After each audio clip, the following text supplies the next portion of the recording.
I received a very panicked text from Vincent earlier today because he hadn't heard from me about how the screening went. And I calmed him down by saying it was tonight. So this is the world premiere, and I think I speak for everybody involved when I say I couldn't be happier that Montreal is popping our cherry.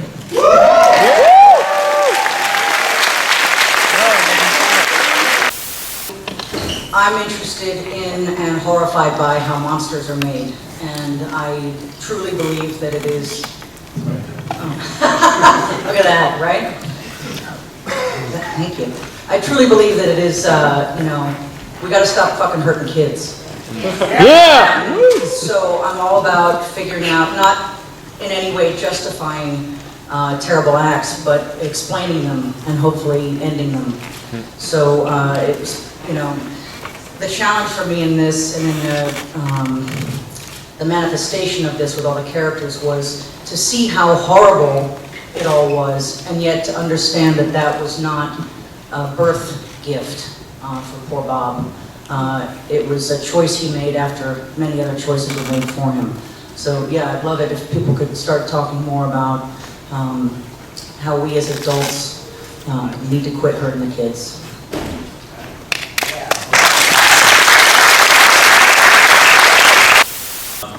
My original thought was, if I was going to do something original, I had to work out what's been done before, and to my way of thinking, there was only really two types of horror movies. There's your supernatural stuff with your werewolves and your vampires, and although I saw Game of Werewolves the other night, I was absolutely blown away by that.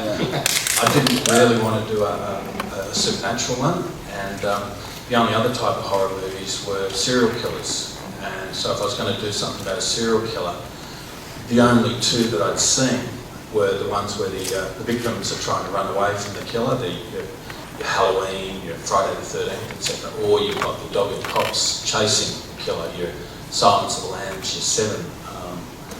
What I hadn't seen was if you got an ordinary, everyday person and you just parachuted him into the world of the serial killer. And okay, you could have done that with a grown adult, but then the dynamics wouldn't be the same if he's a guy who's grown up in a normal world. But what if you put a kid in there, very quickly jumped the 10 years so that it became a nature versus nurture type of question, and could a person, a naturally good person, immersed in evil for year after year after year, would they stay a good person, or would they be corrupted by the evil that surrounds them? In what way, how was your relationship collaborating with Jennifer? How did the two of you work together on the final script? Well, we didn't actually. Jennifer, I wrote the script that went to Envision Media. They optioned it, and then they engaged Jennifer to do the polish on it, and she did an absolutely outstanding job. She elevated it another notch at a considerable level, and she just... I hadn't seen this before tonight. I was in the same boat that you guys were. And I was hanging out to see it. Carolyn and I have been here for 11 days. We wanted to immerse ourselves in everything FANTASIA. And we've been hanging out, going and seeing every movie that we could every day, and just gearing up for tonight. And when we sat down tonight the way you did, all we wanted to do was see it come on. And I'm so glad you liked it.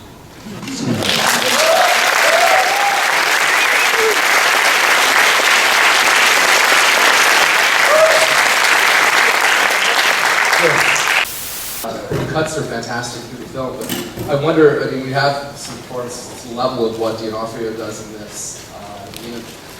What was the process like for you editing it, to not get in the middle of the performance, to let them breathe the way that they ultimately did?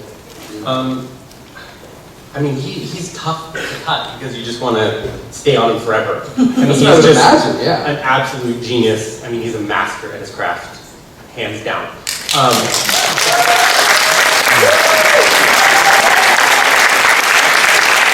mean, it's funny because Stephanie Johnson, who came on the project to help finish producing it.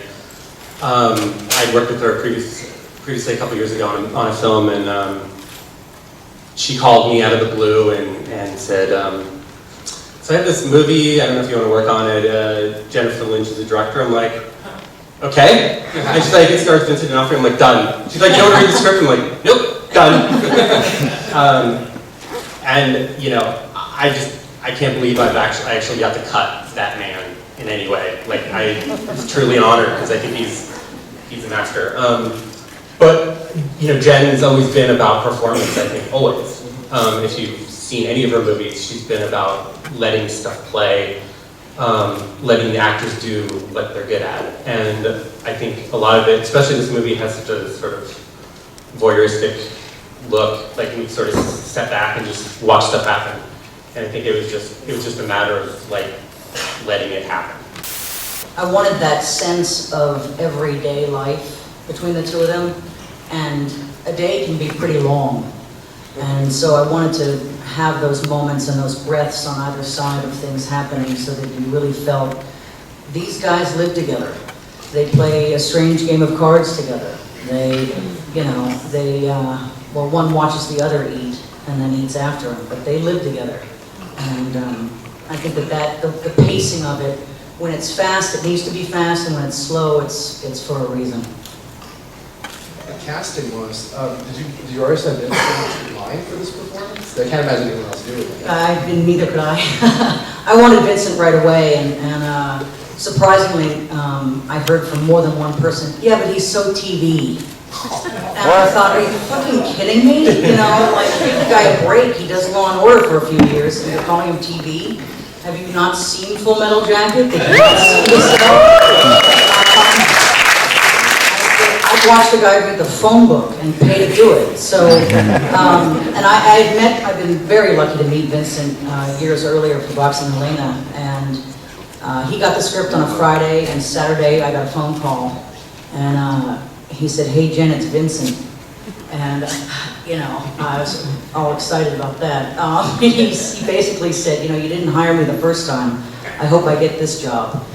And, you know, I had Major Girlwood over that, and I said, yes, you got this job. So I pictured him. I thought about Philip Seymour Hoffman, who I also think would have done a great job, but he's a little more of the moist version of Bob than Vincent is. And I wasn't looking for moist. And once Vincent said yes, it was sort of like being proposed to by, you know, the perfect man. You got to say yes. Yeah. How would you approach directing him? Because I mean, everything from, you know, his body language to just the syntax of his dialogue delivery is so unique. Well, we talked a lot about the fact that Bob is not a stupid man, but he has a slow gait, and he has a slight speech impediment, and he's pretty self-conscious, but stronger than even he knows he is. And we just sort of discussed a slight lisp and an accent from we don't know where, because I wanted to keep it anywhere America. And just the way he sort of, his body hung on his bones, a little bit childlike and a little bit almost frail. And he was able to make it scary. Damian had written the original script and called it Chained. And I had shot the movie after the rewrite, calling the film Rabbit. And then everybody preferred Chained over Rabbit. But yeah, I mean, and as far as Eamon Farron and Evan Bird, who played both the rabbits, and Connor Leslie, who played Angie, they were all hired over Skype. Eamon is an Australian, who I hired over Skype. Evan is a Canadian, who I hired over Skype. And Connor was in New York, and I hired her over Skype. It's a modern world. It is. You want to talk about shooting in Saskatchewan? It's your second film being shot there, right? Following Surveillance? Yes. I fucking love Regina. The town that rocks with fun, right? I'm heartbroken about them losing their tax incentive, because Regina is one of the best places in the world to shoot. The most passionate crews, incredible facilities, and two of my favorite films have been shot there, Surveillance and this. So I think that, you know, I hope they make a change with that. But if you ever want to shoot in a place with the biggest sky in the world, shoot Saskatchewan. Season 6!